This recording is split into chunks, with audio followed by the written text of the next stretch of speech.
Muy buenas noches, un fuerte abrazo, bienvenidos. Eh,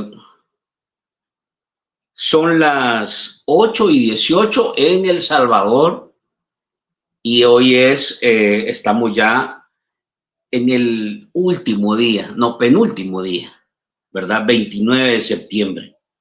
Casi que ya agarramos octubre. Cuando ya empecemos octubre, así dice la gente, el año va en bajada, ni se siente. En un abrir y cerrar de ojos, estamos ya en enero. Diciembre, octubre, vamos a ver, octubre, noviembre y diciembre son 3 meses que ni se sienten. Y más que la gente anda distraída, viendo por aquí, por allá. Y cuidado, porque hay cosas que todavía pueden suceder en este marco de estos últimos 3 meses del año, despidos y otro tipo de situaciones. Pero bueno, estamos ya cerrando septiembre, se fue el 2025. Le queda todavía mañana a este gobierno para que presente el presupuesto. Y además se habían comprometido para presentar el estudio actuarial que iba a quedar en el mes de septiembre, según la carta que el ministro de Hacienda envió a la, digamos, a la cabeza del Fondo Monetario Internacional, según en la última plática que tuvimos con Patricio Pineda. Todavía tienen mañana, vamos a ver si esta gente cumple. Apostemos. ¿Ustedes creen que van a cumplir con el presupuesto y con los estudios actuariales que tienen que presentar? ¿O simple y sencillamente prueba no superada otra vez por parte de este gobierno? Se valen ahí las apuestas. Bueno, hoy vamos a hablar, mire, hoy vamos a tener una vez más a un invitado que ya tenía rato de no estar acá en el canal. Y ahora nos pusimos de acuerdo ahí rapidito y dice, voy a madrugar para estar con la comunidad del Barcito FM esta noche. Así que hoy quiero darle la bienvenida a Wilfredo Flores, ex asesor de los Bukele, que lo hemos hecho madrugar. Aquí son las 8:20. ¿Qué horas son allá donde estés? Son las 6:20 de la mañana. Venite del futuro, ¿cómo decís? Vengo del futuro a decirte lo que va a pasar. Wilfredo, Vengo del gracias por estar siguiente con día, venga, nosotros. doctor. No, Bienvenido. gracias a ustedes. Y saludos a la comunidad. Y es cierto, ya tenía rato de no estar acá con ustedes, ¿verdad? Así que hoy me agarraron, pero nos madrugamos por algo bueno. Nos levantamos temprano, son las 6 de la mañana. Yo me recuerdo que en El Salvador ya a las 3:30, 4 de la mañana, pues ya tener desayunos y pupusas por todos lados, ¿verdad? Sí, sí, sí. Ahora Bien precisamente trabajadores. leyendo una nota, fíjate, Wilfredo, de CNN, porque la situación como está con los migrantes en Estados Unidos es triste, sobre todo nuestra comunidad en El Salvador, y quizás por ahí vamos a arrancar, porque ahora leíamos el testimonio de una salvadoreña que tiene años de estar allá. Ella puso su restaurante y vende comida, desayunos, ¿verdad? Desayunos, almuerzos, al estilo salvadoreño, ya sabes cómo se mueven. Mm. Pero resulta que ya no está vendiendo porque ya no le llegan latinos a comprar comida, porque la gente tiene miedo que aparezcan los guaruras de ICE y agarren a la gente. Entonces dice que ha dejado de vender y toda esta cuestión. Entonces lo veíamos esto porque ahora aparece no sé si vos lo viste, aparece un tweet de una cuenta que dice que le han cobrado lo de la ley de agentes extranjeros en la remesa. Le volaron $30 de la remesita que le había caído. Pero bueno, Wilfredo, vamos a ver, ya teníamos días de no, y ha pasado varias cosas, pero para tratar de aprovechar el tiempo, empecemos con lo de Naciones Unidas, ¿te parece? ¿Por qué Claro. Bukele decide, vamos a ver, este no es un escenario que uno va a pasear o a tratar de ver ahí, o sea, hay tanto lobby que hacer, sobre todo con una lógica que llegan todos los presidentes, y esta ha sido una ceremonia de Naciones Unidas con un planteamiento bastante tenso, sobre todo en un momento cuando la globalidad está moviéndose. ¿Cuál es tu lectura? ¿Por qué Bukele no va ¿Y es acertado o hay ahí en realidad cálculos mal hechos? Primeramente, Franklin, darle el pésame a la familia de don Catalino Miranda, que en paz descanse, ¿verdad? Y lamentar el fallecimiento, o sea, lamentar el fallecimiento de una persona que al final lo que hizo el gobierno fue garantizarle la muerte, ¿no? O sea, quitarle el derecho fundamental que cada salvadoreño tiene, que es el derecho que está otorgado por la Constitución, el derecho a la protección de tu salud, de tu seguridad. Pues el Estado le quitó eso, le atropelló sus derechos, lo puso en una cárcel y le aceleró su proceso de cáncer. O sea, imagínate que a ti con la edad ya avanzada que tengas, con un cáncer avanzado, te lleguen a capturar y te generen ese estrés, obviamente que pues que te van a acelerar los días de existencia en la tierra. Mucho salvadoreño dice, pero es que algo debía, ¿no? Y eso es lo peor que podemos hacer como salvadoreños, porque fíjate de que estaba viendo, y peor que me desvié un poquito el tema, pero No, dale, estaba viendo empecemos por ahí. Empecemos por estaba ahí, viendo tenés razón. estaba viendo los comentarios en las redes sociales de la liberación de Tony Saca, ¿no? Tony Saca estuvo 10 años en la cárcel por 10 millones de dólares, casi que un año por $1 millón le dieron. ¿Vea? Y decía la gente, qué bien, ya cumplió su condena, vea, ya es libre.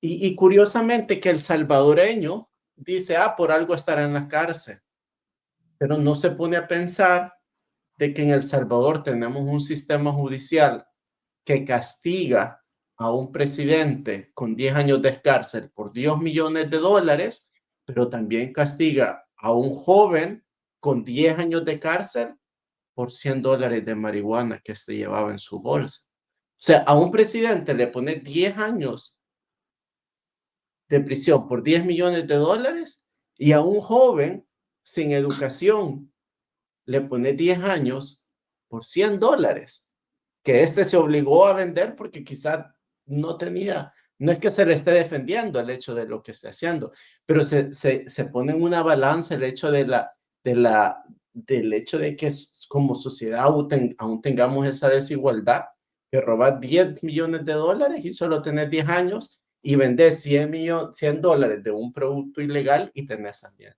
100 años. Entonces, tenemos que ir mejorando eso y tenemos que, como salvadoreños, tener que ponernos a pensar que el hecho que a un ciudadano se le respete sus derechos es una mala señal, que ya lo hemos visto en muchos países y no termina nada bien. Ahí tenés a Ruth López. ¿Cuántos cientos de días lleva ya incomunicada? O sea, ¿en qué estado democrático has visto vos que te lleguen, te capturan y no puedes hablar ni siquiera con tus abogados, no puedes ni siquiera hablar con tu familia?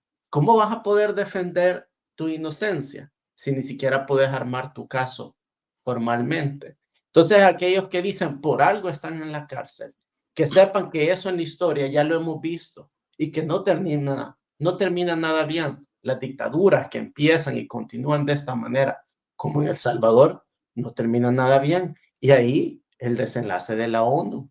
¿Por qué Nayib Bukele no fue a la ONU? Porque no tenía nada que decir. Ya las políticas de Bukele ya son indefendibles ante el mundo. ¿Cómo vas a defender el hecho de que apresaste a venezolanos en El Salvador, que son venezolanos que ni siquiera son salvadoreños, y que después los utilizaste para cambiar a otros asesinos en Venezuela y que a El Salvador no le quedó nada? ¿Qué le quedó a El Salvador de beneficio? 6 millones de dólares si tuvieron que regresar a los 250, 300 y algo venezolanos que estaban en el SECOT. ¿Qué le quedó de beneficio a El Salvador del trato que Bukele hizo para recibir prisioneros en El Salvador? Nada, ni siquiera el contrato. Esos 6 millones de dólares se fueron. Salud, papito. Y entonces, ¿qué iba a defender Bukele? Si decía que apresamos a muchos, pero liberamos a otros miles, ya no era defendible, porque ya había hasta llegado a apresar hasta venezolanos y hasta Corte Internacional de Derecho le dijeron que los tenía que sacar. Tiene a personas en la cárcel como Ruth López, que ya llevan meses sin poderse comunicar con su familia. Tiene gente como Catalino Miranda, que fueron sus anteriores aliados y que cómo les ha pagado, ahí está, con la muerte. Entonces lo que Bukele tiene en El Salvador ya es indefendible y por eso es que no fue a las Naciones Unidas, porque no había manera de dar un discurso en el cual pues él fuera a defender el proyecto autoritario que tiene en El Salvador, que más bien yo le llamo un proyecto monarca, porque es una familia la que está gobernando. Son sus hermanos, es hasta la suegra de su hermano que se está enriqueciendo, haciendo millones y comprando propiedades frente al lago de Coatepec. Entonces ya no había manera de que él pudiera defender el proyecto o experimento que tiene en El Salvador. Mira, Wilfredo, voy a volver al caso porque tenés razón, yo creo que esto sucedió hoy y la verdad es que ha generado una gran conmoción. Pues te quiero preguntar dos cosas. Primero es, eh, digamos, el empresario del transporte, Catalino Miranda, al inicio era afín al gobierno de Bukele. De hecho, hubo declaraciones donde él apoyaba y acompañaba a Bukele. ¿Por qué sacrificar a alguien? Porque ese es el segundo tema que te quiero preguntar. ¿Va? Pero primero, digamos, ¿era o no era afín? Digamos, me imagino que tuviste algún contacto con ellos, ¿verdad? Y así como él, hay varios casos que uno mira que han sido como castigados por el buquelato. ¿Cómo se llama el que era presidente de Bandesal? También está casi en el mismo esquema y no se sabe absolutamente nada de él. Entonces hay un grupo, como que ese grupo no era muy cercano al círculo de poder y eso sí, pagan o pasan factura. Y hay otros que son sí cercanos al grupo de poder y a ellos no los toca ni el sol. No sé si vos tenés esa lectura también. Entonces, eso es lo primero que te quiero preguntar, es decir, ¿era aliado, no era aliado? ¿Cómo? Este es un mensaje que también deben interpretar aquellos que se han considerado aliados, porque lo mismo le sucedió a Alejandro Mason, lo mismo le sucedió a Ernesto Mason, y ahora el desenlace ha sido el más trágico, pues, perder la vida. Porque tú decías una cosa, ¿verdad? Tú decías, es que él se empeoró, es que tenés que tomar en cuenta una cosa, Wilfredo, y eso ha quedado claro no solo en el caso de Catalino Miranda, del señor Catalino Miranda, sino en varios casos. Lo vimos hace poco en el caso de Atilio Montalvo. El problema es que les niegan el derecho a la salud, el tratamiento que les dan no es el correcto y entonces poco a poco lo van matando. Entonces, te quiero preguntar estos enfoques.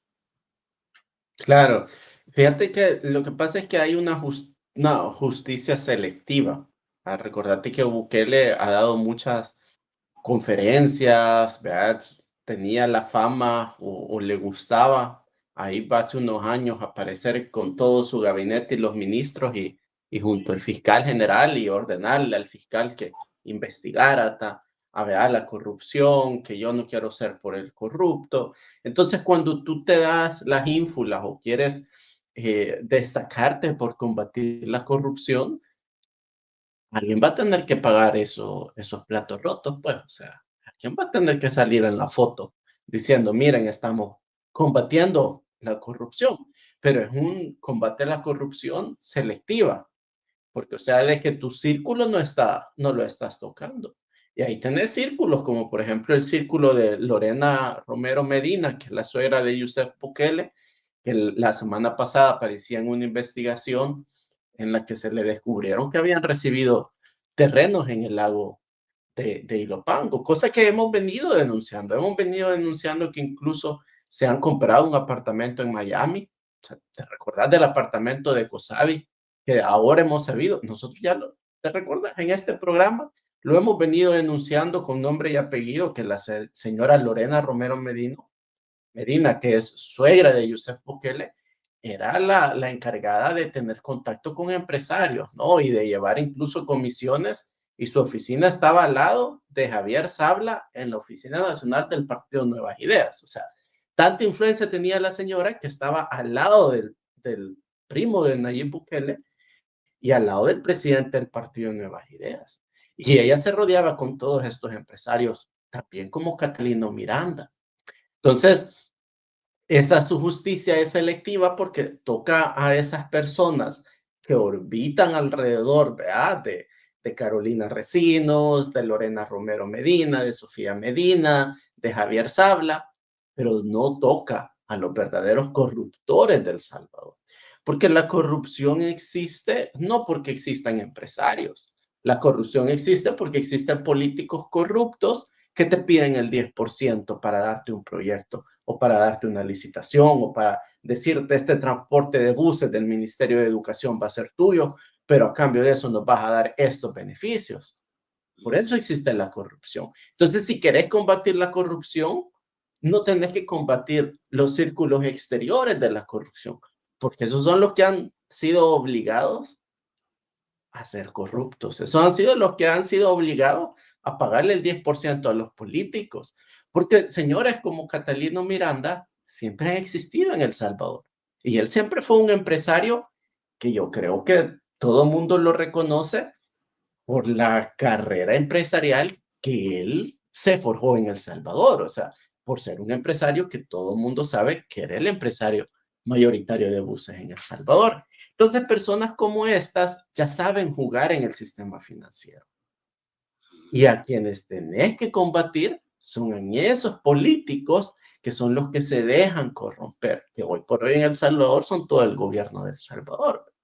Entonces, lo que existe en El Salvador es eso, es para una foto, ¿verdad? Para que el fiscal general pueda decir, miren, estamos combatiendo la corrupción. Y obviamente se llevan a todos aquellos que, o uno, en algún momento los apoyaron y después dijeron, miren, aquí no hay algo bien, o dos, quizás los apoyaron, llegaron a algún acuerdo monetario y no les entregaron la cantidad de dinero a los Bukele que estos esperaban recibir como mordida.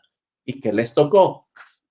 Mira, vea, no vamos a tocar a la señora Lorena Romero Medina, pero podemos tocar a Catalino Miranda. No vamos a tocar a Javier Sabla, no vamos a tocar ¿cómo es que se llama a Silvia Aquino, que te acordás que hasta lo vimos con un paquete de dinero en el banco y que él era muy cercano a empresarios de buses, o sea, mucho dinero, muchas comisiones ilícitas que él ha recibido, seguro viene de transportistas de empresarios de buses por negocios que esté amarrado en algunos ministerios. Entonces, no tocas a esta gente, sino que vas y tocas a todos los demás. Vea, tenés a Juan Pablo Durán, que también de paso tenía su peso político dentro del partido y que era necesario moverlo porque había financiado cierta de la campaña de Nayib Bukele, ¿no?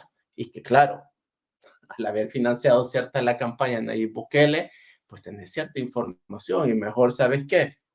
Quédate encerrado en una cárcel a que vayas donde los gringos a hablar, ¿verdad?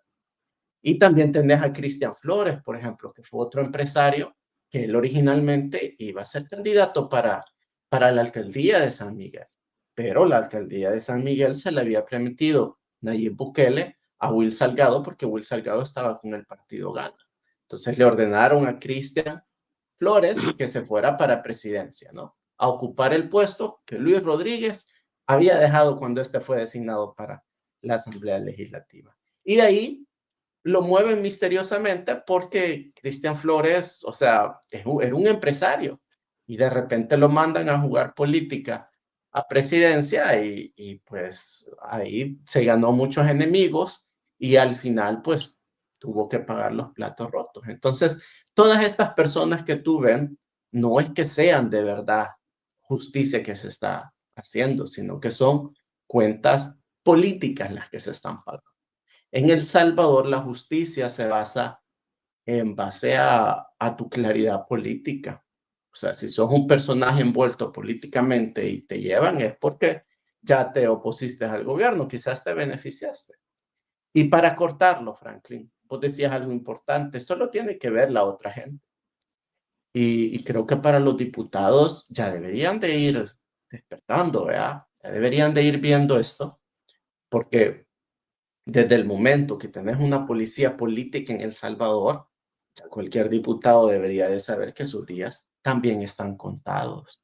Es cierto, ellos les han dado la reelección del presidente, etcétera, le han dado todavía que se vuelva a reelegir hasta el 2033, le cambiaron las elecciones para el 2027, pero eso no lo va a salvar, Frank y querida audiencia. Al contrario, eso lo vuelve el target o el objetivo principal de la justicia selectiva de Bukele.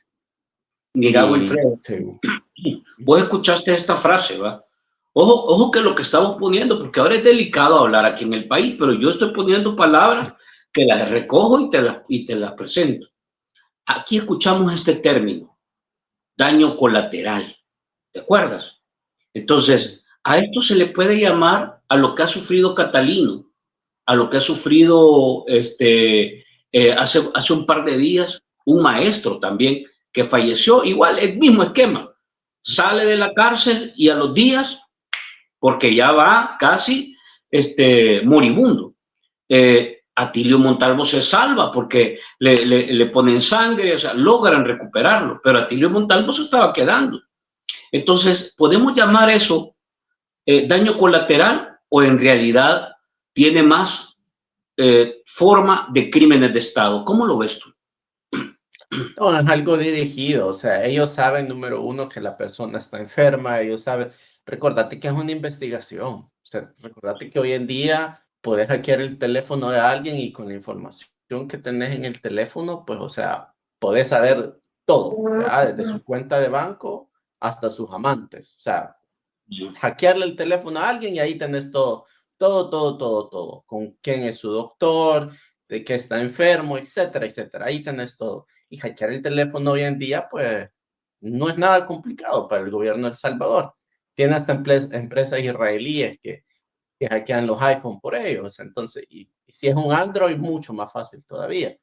Entonces, eso es una investigación que se monta para saber que estos perfiles que tienen, y si, por ejemplo, están enfermos, pues los vuelve aún todavía más vulnerables. Entonces es un daño calculado, no es un daño colateral, Franklin. Esto de que ellos se mueran, no es que ellos puedan planear, el gobierno planee que se muera, pero el gobierno sabe, mira, él está enfermo, él tiene esta enfermedad. ¿Tú crees que ellos no sabían lo que tenía Alejandro Mason? Si Nayib Bukele era hasta amigo de la infancia de Nayib Bukele, de Alejandro Mason. Todos sabíamos que Alejandro Mason tomaba sus medicinas, hasta yo lo sabía. Y yo que no era amigo cercano de él, o sea, yo era conocido, todos lo sabían. ¿Tú crees vos que los que capturaron a Alejandro Mason no sabían que él tenía que tener sus medicinas cada cierta hora? No sabían el tipo de enfermedad que este tenía, con todo lo que lo habían investigado. Si lo hubieran querido tener de verdad vivo para obtener la información de inteligencia e interrogarlo, se lo hubieran garantizado. Pero como no, el objetivo no era eso, el objetivo era poner al sujeto bajo la mayor cantidad de estrés posible para desestabilizarlo. Porque si el sujeto, eso es lo que te mandan los procedimientos de operación de inteligencia que estos han copiado. O sea, recordate que estamos hablando de gente del organismo de inteligencia del Estado y de la Policía Nacional Civil, expertos en inteligencia que ejecutan estas acciones. Y estos han estudiado cómo desmontar moral y psicológicamente a una persona.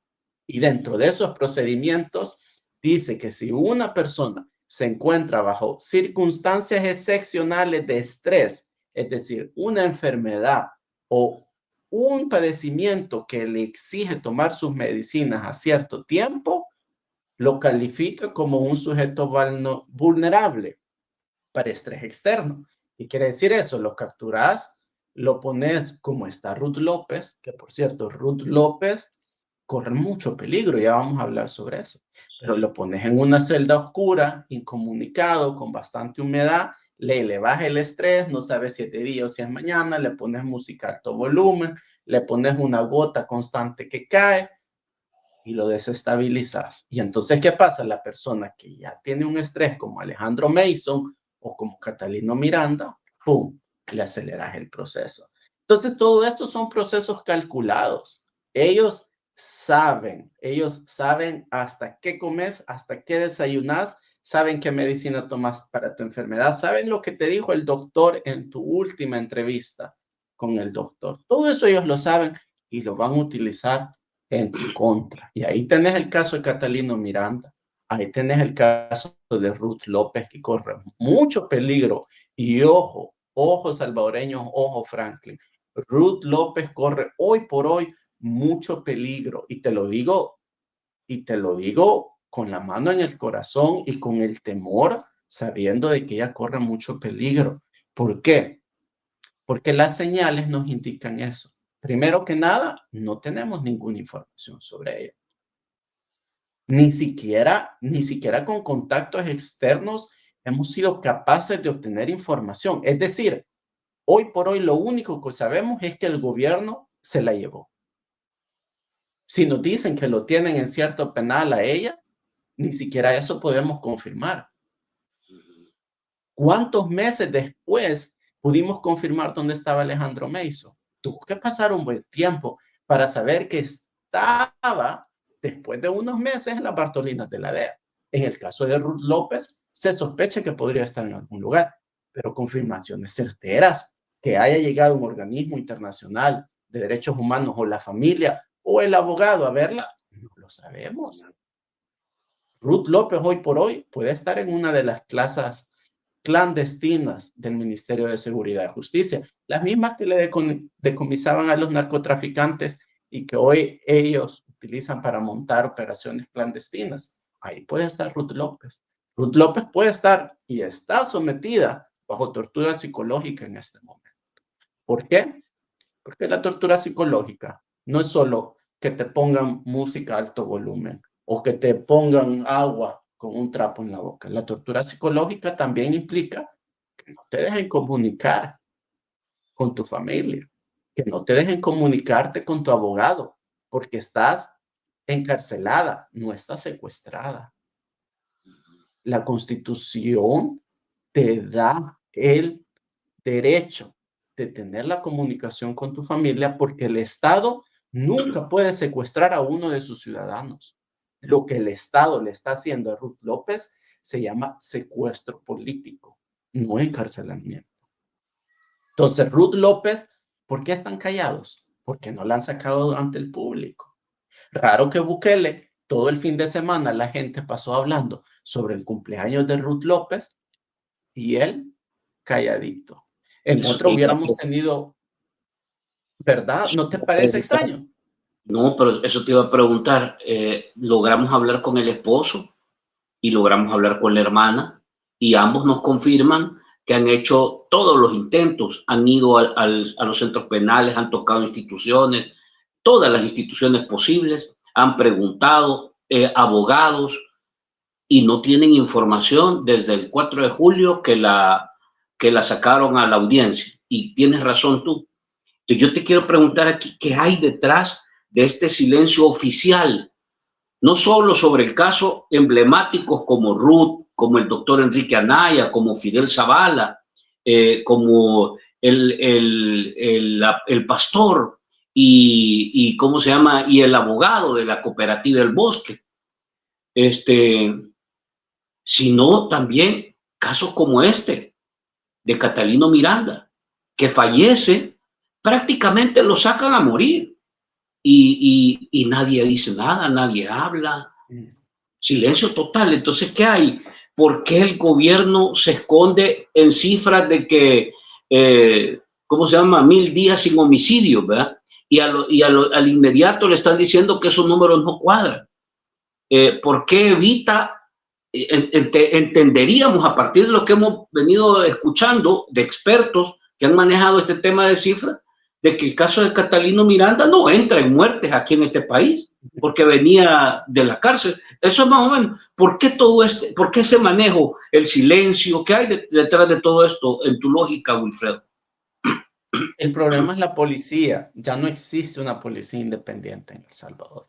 Con esto no le quiero decir al policía común y corriente que se sienta ofendido, que desvaloramos su labor. No, obviamente el policía, él no es culpable de que sus directores hayan decidido de repente convertirse en una policía política. Y la policía sigue efectuando sus labores de patrullaje como lo hace antes. Pero el enfoque principal de la policía se ha cambiado de proveer seguridad y de combatir preventivamente las pandillas a prácticamente patrullar con el ejército y acompañar el aseguramiento político de los Bukele. O sea, todos estos movimientos que tú ves de, por ejemplo, meter en la cárcel a Ruth López, al doctor Anaya, a Catalino Miranda, a Alejandro Mason, son movimientos políticos y están hechos por la policía política de Bukele, que hoy por hoy domina. ¿Y por qué decimos que es la que domina o la que manda dentro de la institución policial en este momento? Uno, porque desde la muerte de Arriaza Chicas no se ha nombrado director de la Policía Nacional Civil. Eso quiere decir que la institución policial todavía depende de la aprobación de alguien de Casa Presidencial para firmar hasta el pago de la señora que hace limpieza y para firmar hasta la compra de los refrigerios para los policías. Hasta para la compra más mínima de 1 centavo necesitan la aprobación de alguien de Casa Presidencial. Entonces la Policía Nacional Civil ya no tiene independencia operativa. ¿Verdad? Ahora necesita reportar todo a Casa Presidencial, lo que le quita la autonomía a Casa Presidencial. 2 semanas antes de morir, Arriaza Chicas envió una carta, esa la pueden ver en un reportaje que hizo El Faro hace casi 2 meses. Hay una carta en la que Arriaza Chicas le hacía saber al dictador Nayib Bukele que se había establecido una policía política 2 semanas antes de morir, imagínate. Arriaza Chicas le estaba diciendo a Nayib Bukele: tengo investigaciones y tengo pruebas claras que hay gente dentro de la policía que no está haciendo sus labores policiales, sino que está totalmente dedicada, junto con otros organismos policiales, a hacerle el papel de policía política. Eso fue cuando murió Arriaza Chicas. Ahora que ya no es director de la institución policial, imagínate cómo debe estar, porque movieron al único que tenía el historial como para decirle a los Bukeles: momento, la policía no hace eso. Porque Arriaza Chica pudo haber tenido problemas de derechos humanos acusado por la embajada americana, pero hasta cierto punto no era tonto y sabía que si él seguía ese camino, en algún punto de una corte internacional lo iba a dar. Entonces, ahora lo mueven, ahora tienen el control total. Y cada persona política que se va presa es para asegurar el futuro de los Bukele. Cada empresario que no les va a obedecer se va por el futuro de los Bukele. Entonces ya la policía ya no actúa para investigar a quién lo están extorsionando, sino que actúa porque esto le va a afectar a la familia presidencial. Y ese es el problema en El Salvador que tenemos, que de repente tenemos una policía que es como lo de los años 80. O sea, yo de salvadoreño Franklin, te voy a ser sincero, yo parece que, o sea, la gente si no razona es porque de verdad está ciega, pero estamos viviendo como en los 70 o en los 80, cuando te capturaban a un familiar y tenías que ir por diestras y siniestras a ver a dónde lo tenían. Imagínate la pobre familia de Ruth López, o sea, desaparecida prácticamente. ¿Y qué es lo que pasa? Se lo lleva. Sí, y se la han llevado a una casa clandestina. Se la han llevado a una casa clandestina donde pueden operar sin que nadie vea, los moleste. Por eso es que no tenemos ningún reporte de ningún centro penitenciario diciendo yo le he visto, porque si no, ya tuviéramos algún otro recluso, otro preso que ha salido y que nos dicen yo la vi por ahí. Así es como se están dando cuenta ahora la gente en el régimen de excepción, pero eso no lo tenemos. Pero así nos enteramos del caso de Ernesto Mason, que lo vieron en el ¿cómo se llama? En el manicomio, después que lo vieron en otro lado. O sea, así pasaban los reportes, cabal, como vos decís. Es correcto. Y eso no lo tenemos en las cárceles. Por eso podemos asegurar, y basado obviamente en la información que yo tengo y que he proporcionado antes y que sabemos que operan las casas clandestinas del Ministerio de Seguridad y Justicia, sabemos que Ruth López con certeza si no es que está en una de esas casas, ha pasado recientemente. Y quizás ya la abandonó para algún centro penitenciario hace unos días por el tema de que venía el cumpleaños de Ruth. Quizás la movió, pero no la ha movido aún, porque el problema de Bukele con Ruth es que se creó un problema más grande a futuro.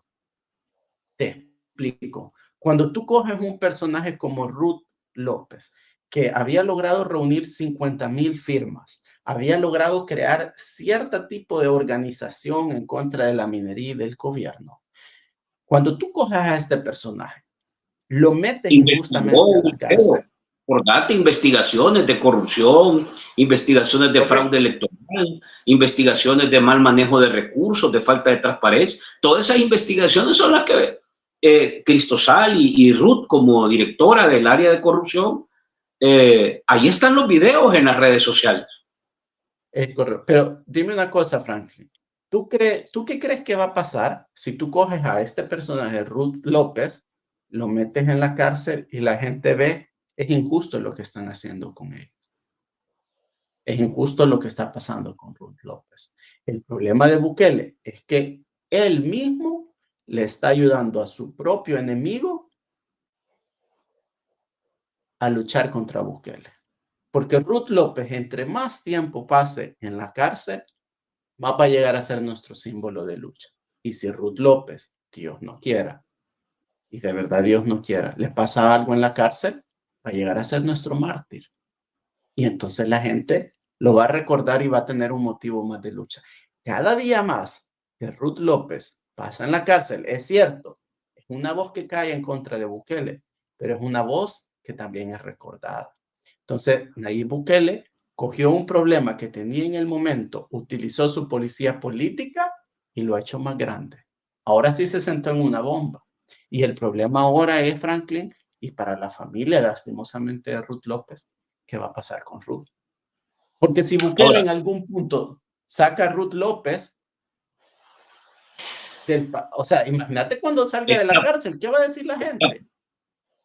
Y cuando ya tenés, por ejemplo, a Tony Saca, que después de 10 años la gente diciendo, ah, ya pagó, qué bien, hasta aceptando a Tony Saca. Y vamos a empezar ahora con Ruth López, que no ha sido corrupta, no se ha robado 10 millones y que la gente sabe que injustamente está encarcelada. ¿Cómo le va a políticamente. subir el apoyo? ¿Cómo le va a subir el apoyo político y popular a Ruth López cuando ésta salga de la cárcel? Ese es el problema. Que Bukele, ¿cómo lo va a evitar? Y ahí te encontrás con una realidad dura y fría. Que a Bukele no le conviene que ninguna persona que está en la cárcel políticamente salga viva. Y eso es lo peor. Aquí te voy a dejar entonces para cerrar este capítulo y nos vamos a los comentarios porque tenemos varias cosas ahí. ¿Cómo queda entonces esta resolución de la CIDH donde pide medidas de cara al doctor Enrique Anaya y Ruth Eleonora López? Mm. Los abogados y expertos te dicen que el país tiene convenios firmados y que debe de, ¿cómo se llama? Sí, De, cumplirlos. de cumplir, ¿verdad? Se te fue la cámara. Y, y, Ah, y el caso de, he escuchado al gobierno no hablado, nadie, ningún político, ni diputado, es que lo que hacen estos es callarse, eso es bien jodido, o sea, esa política de callar a todo el mundo cuando tenés una situación como esta, en realidad también lo deben ir interpretando la comunidad internacional también, pero se han callado y los que han hablado son los analistas, estos, los expertos que andan ahí, que lo que han dicho es que El Salvador debería hasta de salirse de ese sistema centroamericano y ese, bah, ¿cuál es la exposición que tiene ya a esta altura el gobierno de Bukele cuando la CIDH le manda medidas precautorias como estas y le dice aplique? Y simple y sencillamente no va a hacerlo. Acuérdate que aquí está el Fondo Monetario Internacional también. Mira, es difícil sacar una lectura de si el Fondo Monetario Internacional o si algunos organismos monetarios o financieros van a decidir sobre posibles préstamos futuros basados en si Bukele respeta o no los mandatos de la Corte Interamericana de Derechos Humanos, pero es obvio que sí es un referente. Sí, la comisión, o sea, pero es un referente, porque el detalle número uno es que Bukele, sí es cierto, no está obligado, en el sentido obligado a respetarlo, porque nadie va a venir con un ejército, una policía a decirle, hacelo, o van a venir y sacar a Ruth González, a Ruth López y obligarlo. Pero él sí está obligado a hacerlo en el sentido de que se han firmado convenios. Y si no respetas como país esos convenios de derechos internacionales, ¿cómo le vas a garantizar a otros empresarios que le vas a respetar su inversión extranjera? O sea, si no sos capaz de ser tan hombre, o sea, si Bukele no está capaz de ser tan hombre, imagínate, y de aceptar de que va a haber gente que no piensa igual que él y que no va a estar de acuerdo con lo que él dice y llegar a acuerdos con esta persona, ¿cómo vas a creer vos de que otros empresarios e inversionistas extranjeros van a decir, no, hombre, si este no es capaz de aceptar que alguien le diga sus verdades en la cara, mucho menos va a aceptar que yo venga y haga negocios al país y no le dé su tajada, porque eso es lo que ha pasado en El Salvador. ¿Por qué crees que la inversión extranjera se ha disminuido? Mira las tasas de inversión extranjera o los porcentajes o las cantidades del año 2024 y la que viene para el año 2025 va a ser igual. Vas a ver que el país que menos inversión extranjera ha traído ha sido El Salvador. Es más, en el 2024 Nicaragua duplicó Franklin. La dictadura más larga y más conocida en Centroamérica logró duplicar Y más el criticada. atraer inversión extranjera. ¿Y cómo es posible que el dictador más cool del mundo, con súper seguridad, no hayamos podido ser capaces de atraer más inversión extranjera que Nicaragua? Y si alguien dice, sí, pero es que Nicaragua es más grande, pero con lo que El Salvador tiene que ofrecer, con la cantidad poblacional, con la proporción de recursos, o sea, no hay manera, no hay excusa. Lo que pasa es que cosas como estas son las que ahuyenta a los inversionistas extranjeros. Porque cuando en un país no sos capaz de tener los huevos, y esto va para Bukele, porque el que no tiene los huevos acá es Bukele, el que no es totalmente hombre, discúlpame, el que es maricón, acá en este caso. Porque es mariconada no aceptar que te digan ciertas cosas y que a vos no te gusten. Por eso es que está atacando a Ruth López, porque la mujer agarró y dijo ciertas cosas, el doctor Anaya dijo ciertas cosas, y como a él no le gustan, los mete preso. Esa mariconada, porque no sos suficientemente hombre como para ponerte los pantalones y decir, aceptar que va, sos el presidente, hay cosas que no te van a gustar, hay cosas que la gente no va a estar de acuerdo. Está bien, son salvadoreños, tienen el mismo derecho de vivir en el mismo país que vos, pero es mariconada que no la aceptes. Y eso los inversionistas extranjeros lo ven y eso baja la disminución de inversión en El Salvador, pues. Vaya, empresarios a nivel de región, organismos internacionales, organismos multilaterales, banca, etc. ¿Qué pasa en la ONU? ¿Qué fue lo que te voy a dar? Opción A, opción B y opción C, para que vos digas, o si vos me decís no, ninguna de esas, es otra. ¿Fue miedo al escrutinio internacional o un cálculo político interno o simplemente tu lectura es que Bukele ya no logra sostener su narrativa frente a la comunidad internacional que ahora lo ha visto cometer todo tipo de arbitrariedad y ha sido mundial, porque ha circulado por todos los periódicos, medios, etcétera, revista Times, el New York Times, o sea, por todos lados. ¿Cuál es la opción? ¿Qué es lo que está moviendo a Bukele? ¿Por qué se esconde? ¿Por qué se aísla? ¿Por qué evade? ¿Por qué rehuye? Yo diría todas las anteriores. Yo diría todas las anteriores, ¿no? Es que ya tenés una acumulación, o sea, ya tenés 7 años de gobierno en los cuales ya es indefendible el modelo Bukele, o sea, ya ese modelo Bukele ya no existe. Lo único que lo está haciendo como quedar un poco vivo que todavía tenés agentes extranjeros pagados por dinero de los salvadoreños, con impuestos de los salvadoreños. Todavía tenés agentes extranjeros que están defendiendo el supuesto modelo Bukele. Ahí tenés esa señora Macarena Olona, que yo he denunciado, que fue el primero en denunciar, que estaba recibiendo dinero del Estado, que yo la confronté en un Twitter y ella me decía, bueno, si yo lo recibo, ¿y qué? Pues, o sea, y hasta él confesaba que tenía los mismos asesores que Bukele, ¿no? O sea, los venezolanos y todo eso.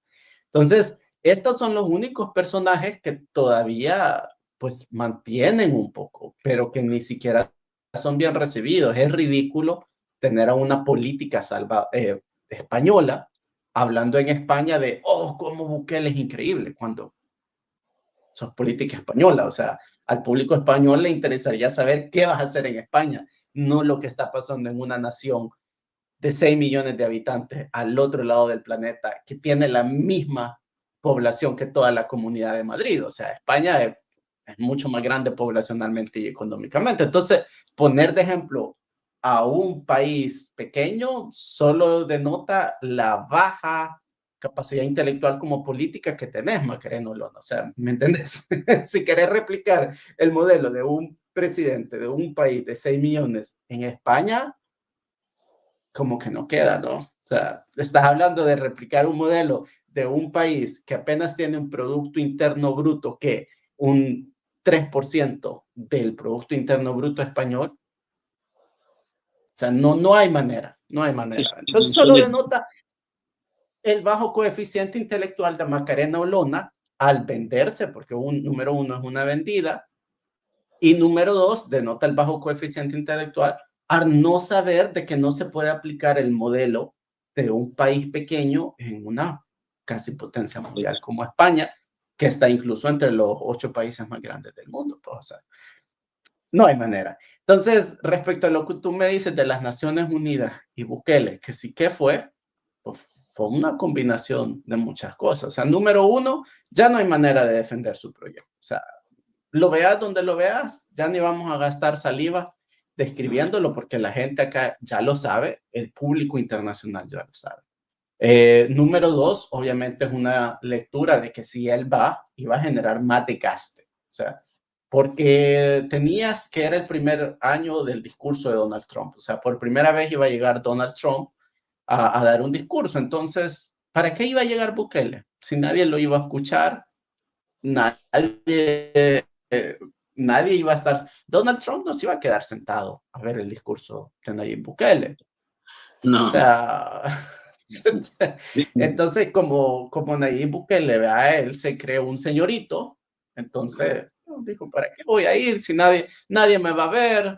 Vea, etcétera, etcétera. Y tenés también internacionalmente que hay un conflicto a todo dar en Israel, vea, tenés un conflicto a todo dar en Ucrania en este momento, tenés conflictos en África, entonces no iba a ser para nada relevante y no iba a generar ninguna noticia el hecho que Bukele llegara, o sea, entonces pues no iba a ser aprovechable mediáticamente. Recordate que tenés un país que prioriza lo mediático sobre lo de verdad beneficioso para la gente, pues, o sea, y eso lo ves en el día a día del Salvador. Vamos a los comentarios, porque ahí tengo una gran cola. Vamos a pedir a producción que nos eche la multa. Y si querés interrumpir ahí, me avisas. Y si no, al final nos hacemos una sola evaluación. No fue a la ONU por cobarde. Aparte, tiene las manos manchadas de sangre, dice Alfonso Recinos. Catalino, otra víctima del dictador. ¿Quién será el próximo? Nadie está a salvo. Bueno, yo no sé. Yo, francamente, el de Van de Sal, días de no saber de él. No sabemos en realidad cómo está, ¿verdad? Que me parece que ahí puede andar. MZR, el Consejo de la Unión Europea, que reúne a los Estados miembros, prolongó este lunes un año más, hasta el 15 de octubre del 26, las sanciones adoptadas contra funcionarios y entidades. Saludo, Fran. Jaime, hola, ¿sabes mayor información sobre el FMI que se ha retirado de El Salvador? Eso es lo que han dado circulando ahora. No tengo más información. La verdad es que no se maneja información de Nicaragua por la crisis política y social que vive el país centroamericano, dice. Dicen que Bukele rompió con el FMI, rumores. Ahora está en condición de rumores todavía. Yo también he recibido información, no hemos podido corroborar nada. Bienvenidos. El propósito de este canal es darte información que no ves en otros medios tradicionales. Saludos, Michi, bienvenida. Sigamos. La Unión Europea prolonga un año sanciones contra 21 funcionarios y tras entidades de la dictadura de Nicaragua. Aquellos afectados por las sanciones están sujetos a la congelación de activos y a las empresas ciudadanas de la Unión Europea tienen prohibido proporcionar fondos. Es que esto pasa, esto pasa, o sea, ojo, esto pasa, o sea, vos vas marcando un terreno, ¿verdad? Prueba no superada se llama lo de la ONU. En la carretera de Los Chorros, el Ministerio de Obras Públicas interviene alrededor de 14 taludes. Yo francamente ya no le creo a este ministro, es difícil, ¿verdad? Pero bueno, Wilfredo, hola, saludos. Saludos. Buenas noches, Fran, y saludos a Wilfredo, pajarito amarillo. Buenas noches, Fran, tu invitado. Gracias, Antonio. ¿Será cierto, extraoficial, el Fondo Monetario Internacional se ha retirado del país y se rompió el acuerdo con el gobierno de Bukele? Ahí nos vas a reaccionar, aunque escenarios, estos son escenarios, son rumores. Bueno, vamos con estos likes, por favor, dice Pajarito. Mi like 14 y el de ustedes. Este Bachi no fue a la ONU porque sobre su gestión carga el fallecimiento de salvadoreños bajo el régimen de excepción y el sufrimiento de la mayoría. 447, el último dato que yo recuerdo de socorro jurídico humanitario. Pobre gente que ha, y ahí sí, de verdad, gente humilde, de verdad. Sigamos. Mi like 17, conectando, dice Emérita, fuerte lluvia en San Miguel. Mire, está lloviendo fuerte en algunos lugares y cada lluvia nos deja desnudos otra vez la fragilidad que tenemos. Aquí llovió fuerte temprano y ahorita quiere venirse otra vez. Dice. Yo pensaba que desnudo porque se te mojaba la ropa. ¿O? No, lo que pasa es que, mira lo que pasó en la sabana. No, fue una tragedia, la verdad. O sea, la gente, sus vehículos quedaron inservibles. O sea, el motor totalmente, hasta las placas le salieron volando.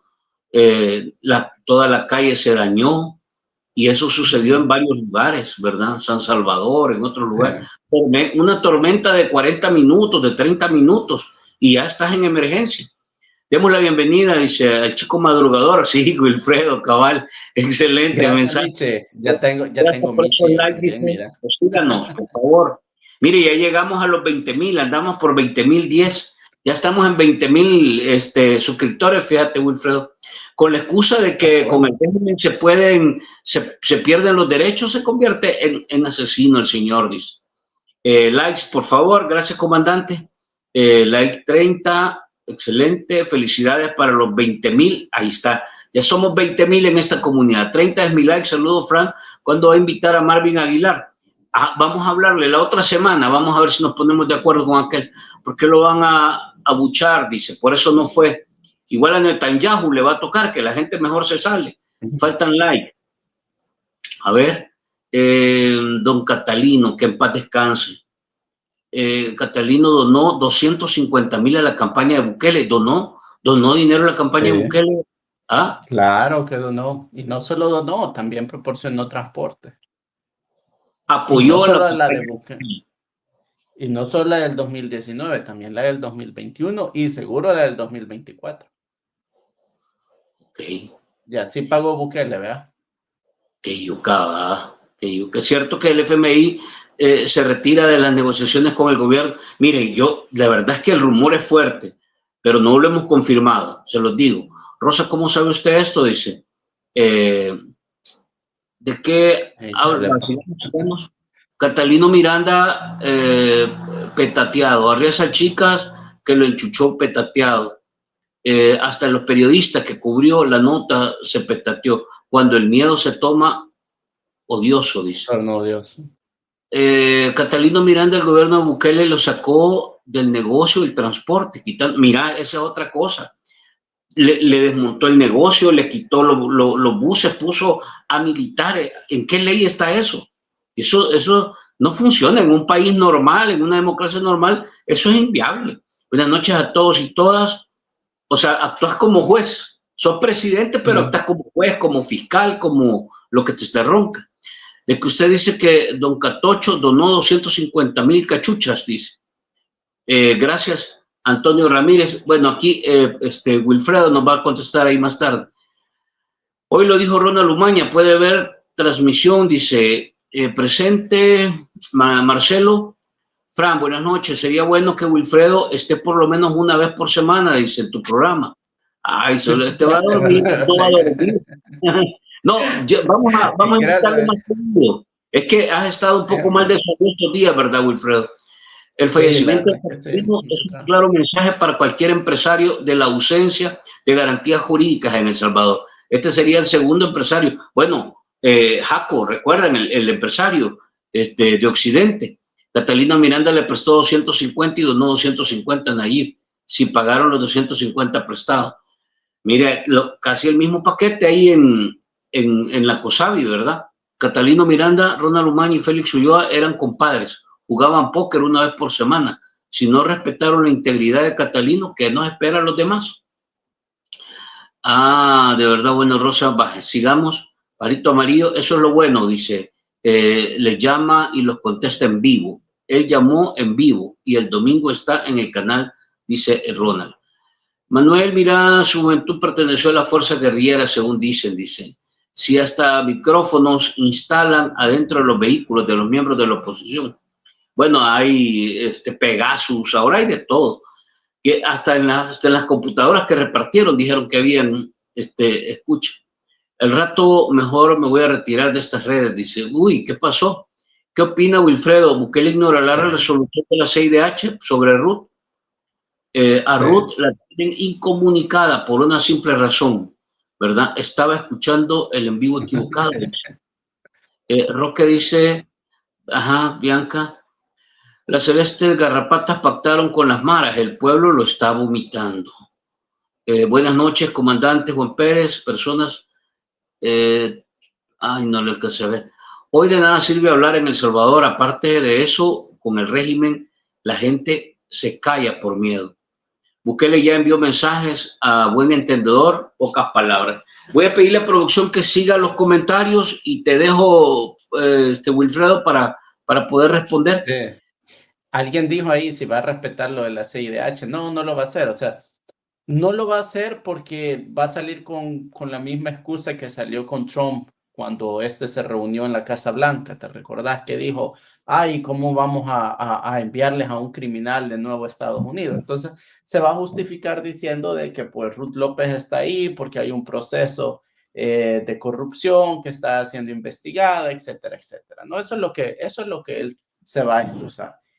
Seguramente en algún momento, quizás algunos días, horas, semanas, va a sacar un tweet diciendo muchos la han intentado defender, aquí están las pruebas, ¿no? O ella ha sido juzgada, o no va a decir nada simple y sencillamente, pero no la va a respetar, no va a respetar eso, y quizás a lo mucho que va a llegar es a sacar un video parecido al que sacó con Alejandro Mason. ¿Te recordás que estaba Alejandro Mason todo torturado con una camisa de fuerza frente a una cámara en el que un policía le leía como su proceso de detención, etcétera? No sé si te recordás de eso, Franklin.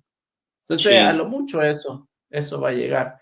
De ahí, había alguien que decía ahí algo interesante sobre Catalino Miranda, no me recuerdo si sobre el dinero prestado y todo eso. Recuérdense que en campaña no es... Sí. En campaña no siempre es dinero. O sea, es cierto, sí hubo dinero en efectivo, pero mucho de lo que Catalino dio fue lo que él tenía. O sea, buses. O sea, tenés el bus operativo ahí, tenés el personal y lo que más necesitas en campaña es movilización. Lo que más necesitas es movilización. ¿Cuántos eventos hizo Nayib Bukele?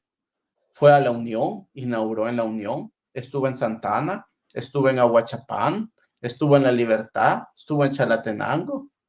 Y para todos esos eventos necesitaba acarrear gente. Para todos esos eventos llevaban buses desde la Unión hasta Santa Ana, desde Santa Ana hasta la Unión, de todos los lados del Salvador, concentraban la gente y para eso necesitaban cientos de buses. Y ahí es donde entra Catalino Miranda, ¿verdad?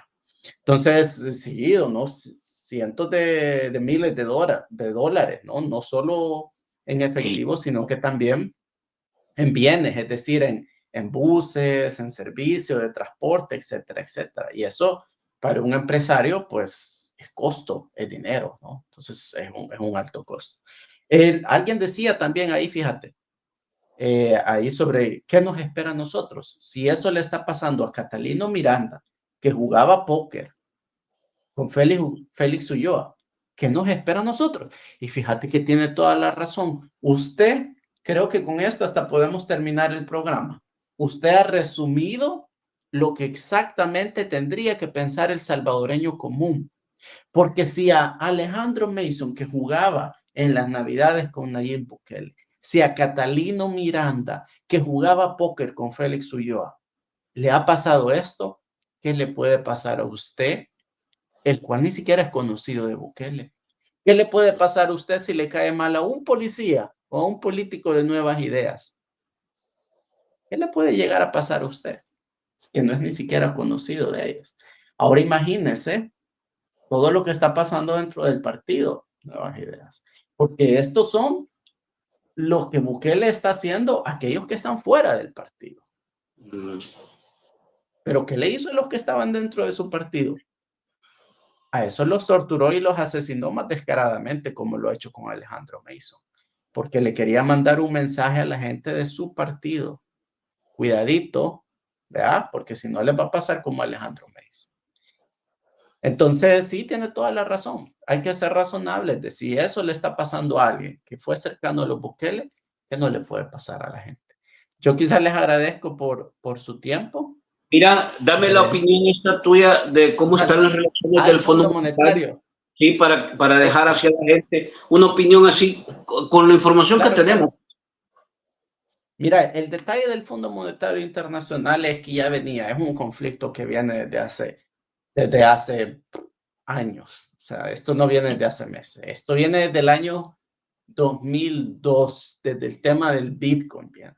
Desde ahí viene este tema. Porque recordate que estos son bancos internacionales, o sea, estos fondos internacionales no es que un día tienen un representante y el otro tienen a otro, o sea, es un grupo de inversionistas que manejan un fondo de inversiones o un grupo de representantes que manejan un fondo de inversiones de miles de millones de dólares. O sea, y estos son bastante sólidos. Entonces, estos tienen memoria. Estos recuerdan lo que les pasó en el año 2022. Estos recuerdan que hace un año Bukele les dijo que no iba a seguir comprando Bitcoin. Estos recuerdan que Bukele les dijo, miren, voy a ser transparente en cuanto a las inversiones o las compras del Estado. Ellos lo recuerdan porque le están prestando miles de millones de dólares. No le están prestando $50 como uno le presta a su amigo. Estos tienen memoria. Entonces, esto es un problema que ya viene de años y que se ha ido aumentando en los últimos meses, porque en septiembre del año pasado, si ustedes recuerdan, Bukele prometió que no iba a prestar, ¿verdad? Que iba a ser el primer presupuesto del año 2025 sin deuda externa. Y le prometió al Fondo Monetario Internacional mantenerse transparente, que el gobierno ya no iba a hacer más transacciones en el Bitcoin. El problema que tiene Bukele y la familia Bukele es un manejo de cash, es un manejo de efectivo. Es el mismo problema que todo corrupto y que todo narcotraficante se ha enfrentado. El mismo problema que tenía Pablo de Escobar, que no sabía qué hacer con los millones y ni siquiera sabía cómo lavarlos. Porque los Bukele están extrayendo dinero del Estado, pero tienen que lavarlo de alguna manera. Tienen que limpiar ese dinero. Y hoy por hoy la mejor manera de hacerlo es el Bitcoin. Así es que ¿quién incumplió al final? Bukele, porque le prometió al Fondo Monetario Internacional ser transparente con las transacciones Bitcoin.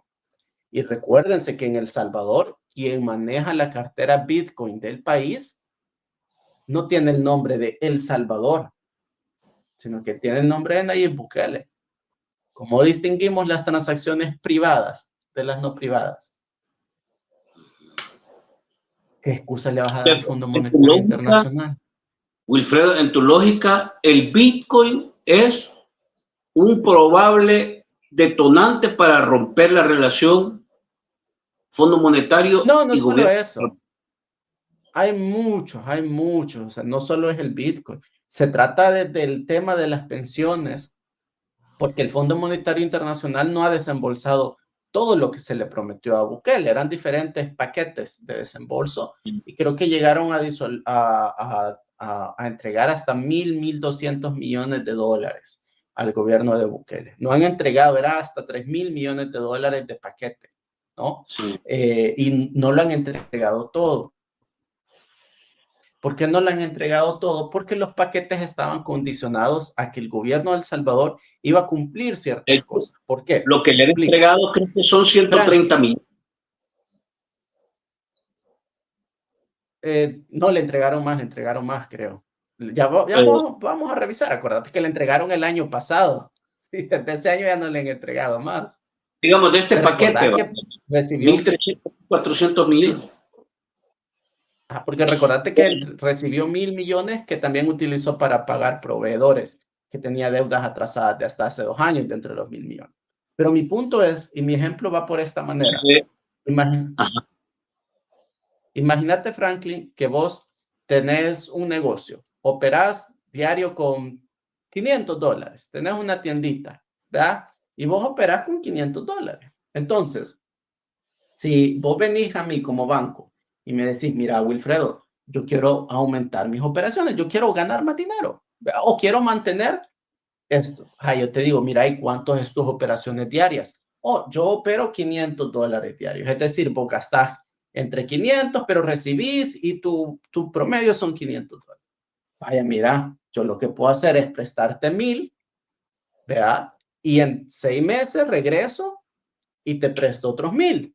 Porque si te entrego 2.000 de un solo y vos operas 500 diarios, va a ser demasiada la carga. Entonces no lo vas a poder desarrollar de la manera correcta. Y yo sé que si vos invertís bien los $1.000 diarios que te doy, de acá en 6 meses, me vas a poder pagar la cuota de los 1.000 que te he estado dando, más los otros 1.000 que te voy a aumentar. Por eso no entregas todo el dinero de un solo. Entonces el Fondo Monetario Internacional le había puesto ciertas condiciones al gobierno de Bukele. Si las cumplía, les daba el siguiente paquete. Porque claro, si cumplía las condiciones, indicaba que iba a ser capaz de seguir pagando la cuota mensual, pues, o anual. Pero como este no las ha cumplido, ¿qué te indica eso? Que hay peligro de impago. Y cuando estás invirtiendo 3.000 millones de dólares o prestando, no, disculpa, 1 millón que sea, pero nos vamos. O sea, hay una amenaza. ¿no? Hay una amenaza. ¿Y de dónde viene la amenaza? Primero, fondo de las pensiones. ¡Ey!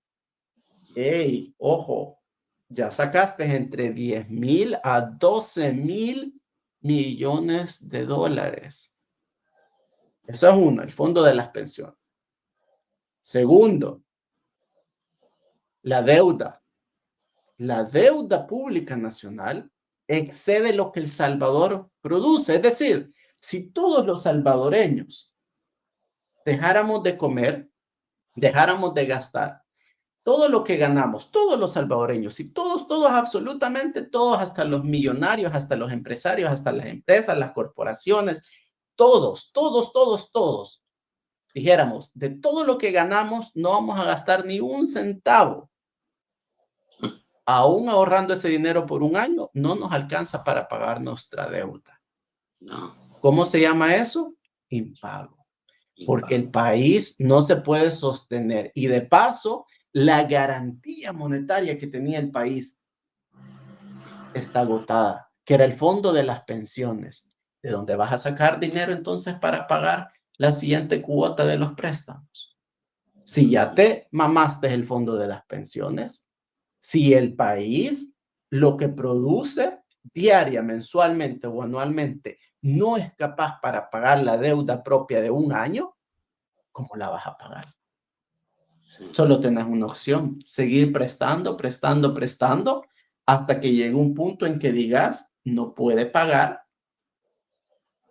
y caes en el impago. Entonces, esas son las razones. Y obviamente tenés que ha habido una inflación, tenés de que los impuestos pues no han sido modificados en la manera que el Fondo Monetario Internacional esperaba. Se necesitaba un reajuste fiscal, se necesitaba un reajuste en el gobierno, pero ojo, lo hablábamos y lo dijimos, el reajuste que el Fondo Monetario Internacional quería no era despedir a más trabajadores, porque eso es un costo mínimo. Eso es un costo mínimo, pero mínimo en los costos de operación del Estado salvadoreño. La persona que ha trabajado con el gobierno sabe que los sueldos es el costo más bajo que tiene operativamente un gobierno. Sí. Entonces, ¿qué era lo que quería el Fondo Monetario Internacional? Que fueran transparentes, que se acabara la corrupción. Porque en El Salvador, hoy por hoy, si vos querés invertir, los Bukele tienen que ser parte de ese negocio, así como es en Nicaragua. Y eso es lo que no le gusta al Fondo Monetario Internacional, porque cerrás para que otro empresario venga e invierta. Si vos sos un empresario y te dicen, pero mire, tiene que dar el 10% para el presidente. La movida. Hey, Wilfredo, te voy a dejar a ver si tenés chance el próximo lunes y dejamos espacio. Me avisas. ¿Te parece? Y saludos a la gente y gracias por estar pendiente. No, estuve transmitiendo también en mi canal ahí. No he estado activo porque que vos sabés. Y me llegó un rotavirus, atípico yo estoy en verano, yo sé que ustedes ya están terminando el invierno, ahorita es la época que están saliendo los frijoles ya, ¿vea? No, aquí está yuca, man. Aquí está yuca. Bueno, pero se me perdió, ya no te lo voy a poder enseñar. Pero mira, te agradezco, Wilfredo. Nos hablamos en el camino y ver si el próximo lunes podemos hacer espacio, porque yo francamente veo que, te voy a ser franco, Wilfredo, y la gente lo ha dicho hoy en la noche, si vos te fijas, el miedo está haciendo que muchos se callen.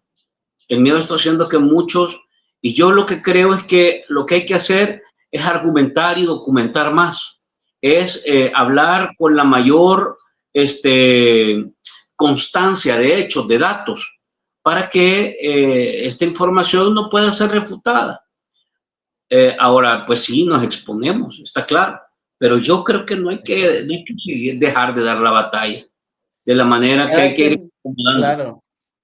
Yo tomo mis medidas de seguridad, yo nunca revelo dónde estoy, ni siquiera, a veces ni siquiera mi familia sabe dónde estoy. Han llegado a la casa. No, ni yo mismo sé dónde estoy, pero fíjate que han llegado a la casa de mi abuela, han llegado a la casa de mi padre, militares, policías, a preguntar, claro, a investigar, ¿no? Te soy sincero, mi familia ni siquiera sabe dónde estoy. Desconectada es mejor, seguro. Y los pocos que saben, cuando alguien les pregunta, le dicen que no saben dónde estoy, porque la verdad es que no saben semanalmente dónde estoy. O sea, tremendo. Yo he decidido no decir dónde estoy y otros youtubers o amigos saben que no revelo nunca dónde estoy.